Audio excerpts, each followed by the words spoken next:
As the Catholic Church continues to mourn the passing of Pope Francis, we now look to the upcoming conclave, where 135 cardinals will vote to elect the new pope. We've covered the basic process of election in this video here, but here are 10 crazy facts about the conclave I bet you haven't heard. We'll talk about the technology they use to keep the conclave secret and about the longest and shortest conclaves in history. Hey guys, I'm Father David Michael Moses. I'm a Catholic priest, and if you find these types of videos helpful, please subscribe so you don't miss out on future content. Fact number 1. So you probably heard how the conclave is actually isolated from any kind of outside influence. So there's no cell phones allowed inside or media. People can't come in or out. But you probably haven't heard that they even use signal jamming technology. They actually have technology set up within the conclave that prevents two devices from communicating with each other through radio frequency interference. The conclave basically becomes an electronic bunker. So even if somebody snuck in a microphone or a cell phone or a computer,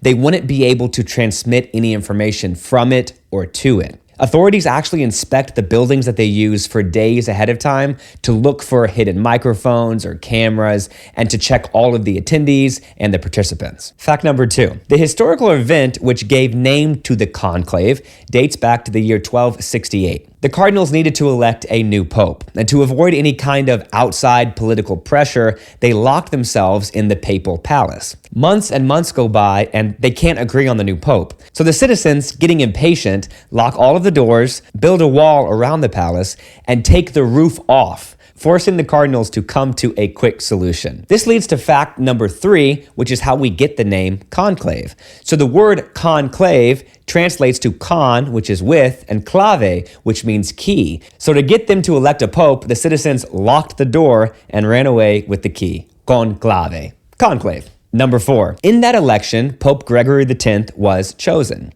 and he wanted to avoid a repeat of this experience of the conclave taking forever. So he devised a plan with the meals. He decided that in the future, cardinals would only get one dish at noon and then one dish in the evening.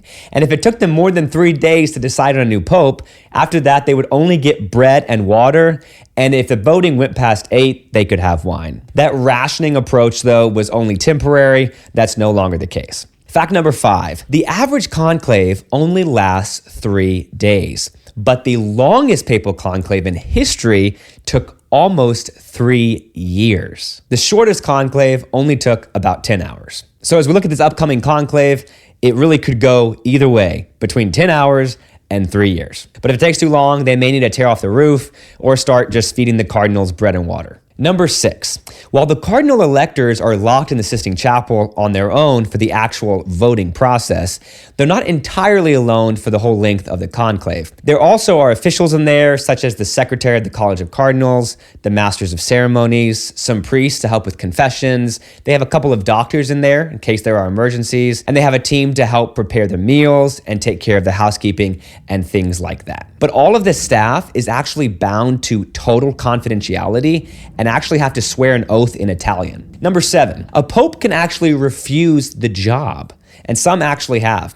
Most famously, Cardinal Giovanni Colombo in only 1978 actually declined his election after the initial vote. Number 8, once a pope is elected, he's asked directly, do you accept? And then he's escorted to what they call the Room of Tears to change into his papal cassock.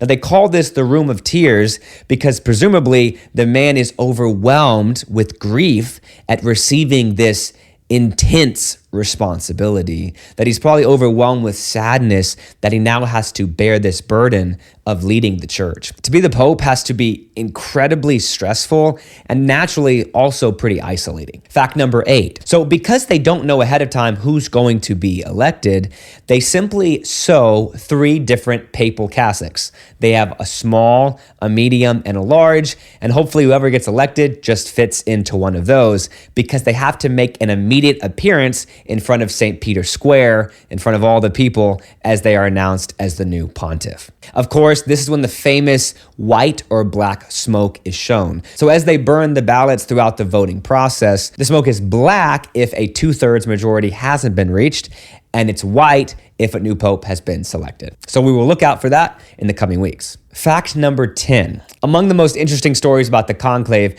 there's this bizarre bee infestation that happened in 1623.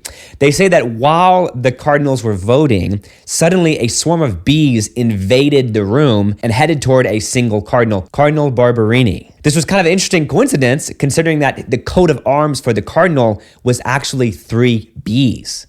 According to the witnesses, all the insects actually took the shape of the papal tiara, the crown the Pope used to wear on his head. So the bees took that shape. And the cardinals took this as a divine message. 2 days later, Cardinal Barberini was elected Pope with the name Urban VIII, one of the most important popes ever in the history of the church. So there are your 10 facts about the conclave. Was there anything that I missed? Please let me know in the comments what you think about this stuff. And we'll continue to pray for the Catholic Church and the future leader the Holy Spirit has planned for us. God bless you guys. Real quick, I want to let you guys know about our Concerts for Life. Each summer, I get together with an all-priest band. I write all the music, and we do a series of shows to support women in crisis pregnancies. It's a packed show, start to finish. It is a blast. I really think you'll enjoy it. You can check the link below for tickets, and hopefully we'll see you this summer.